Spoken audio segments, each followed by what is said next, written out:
A gente volta a falar sobre a viagem de Lula ao Egito e à Etiópia com um convidado, o cientista político Kécio Lemos, pesquisador do Instituto Sul-Americano de Política e Estratégia. Tudo bem, professor? Como sempre, muito obrigado pela participação. Boa noite. Boa noite, Thiago. É uma grata satisfação estar com vocês hoje. Bom, mais uma viagem internacional do presidente da República, mas a gente tem que destacar o foco em relação aos debates sobre o conflito no Oriente Médio. O senhor acredita que o presidente Lula possa participar de algo mais factível para que as negociações continuem, já que o Egito e o Catar estão nessas negociações, nessa linha de frente nos últimos dias, principalmente, como a gente acompanhou na semana passada? Olha, Thiago, o objetivo da viagem, ao meu ver, é esse, né? Tentar encontrar um lugar na mesa de negociação e o Brasil se colocar, né, como interlocutor nesse conflito, né? Ao que me parece, há uma pretensão do presidente Lula nesse novo mandato, ele está muito cuidadoso em tentar um cuidado especial na sua biografia, no que os historiadores vão escrever sobre ele.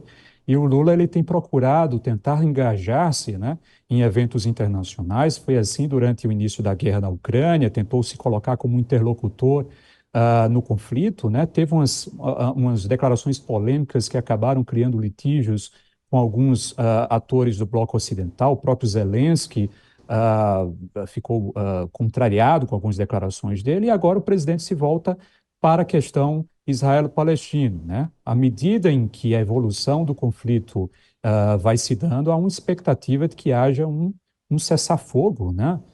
Que estejamos próximos, talvez, de um cessar-fogo. E quando houver um cessar-fogo, haverá um cenário ali que precisará do engajamento internacional. Estamos falando da reconstrução da faixa de Gaza, estamos falando de uma transição do poder, uma substituição do Hamas por outra entidade política. Então, atores internacionais precisarão se engajar nisso. Então, o presidente aproveita-se também do fato de que o Egito é o mais novo membro do BRICS, né? Ou seja, o Brasil, como membro do BRICS, encontra no Egito também mais uma plataforma em que esses atores possam tentar algum tipo de negociação. Então, o objetivo do presidente Lula é esse, mas o cenário é um cenário complicado.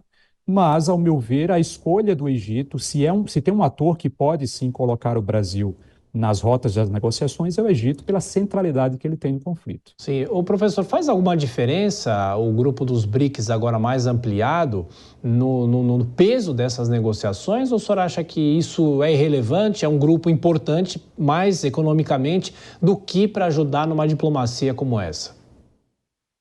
Eu acho que o BRICS está passando por uma mutação, viu, Tiago? Ele está saindo de um contexto puramente econômico para também ele está se tornando, né, e se mutando em um bloco geopolítico.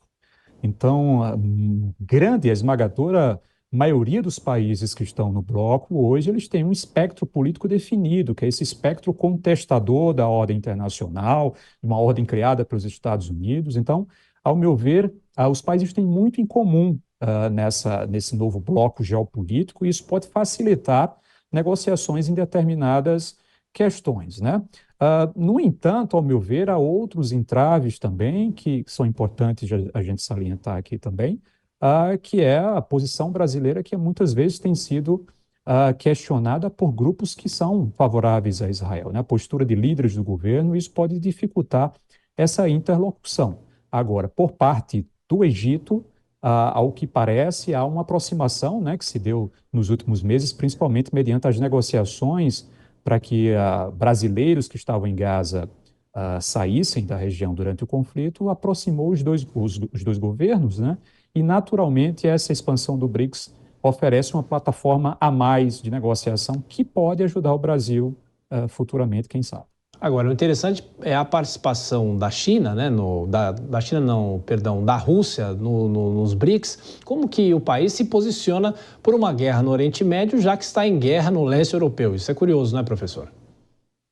É curioso, e muitos analistas até apontam que talvez a Rússia esteja por trás, né, do ato terrorista praticado pelo Hamas em 7 de outubro, uma vez que uma guerra no Oriente Médio seria um instrumento fantástico para o Kremlin, à medida em que isso dividiria os esforços políticos, militares e diplomáticos dos Estados Unidos em duas frentes. Isso poderia facilitar o empenho militar da Rússia no longo prazo, né? Então, são questões, a guerra hoje no Oriente Médio, ela tem uma conotação mais ampla do ponto de vista geopolítico, né? Não é uma guerra israelo-palestino, mas é uma guerra que envolve interesses de grandes potências, naturalmente aqui Estados Unidos de um lado, Ocidente geopolítico de um lado, e do outro lado, atores como China e Rússia.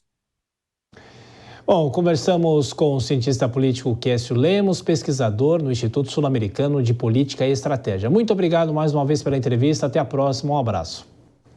Eu que agradeço, Thiago. Forte abraço. Obrigado.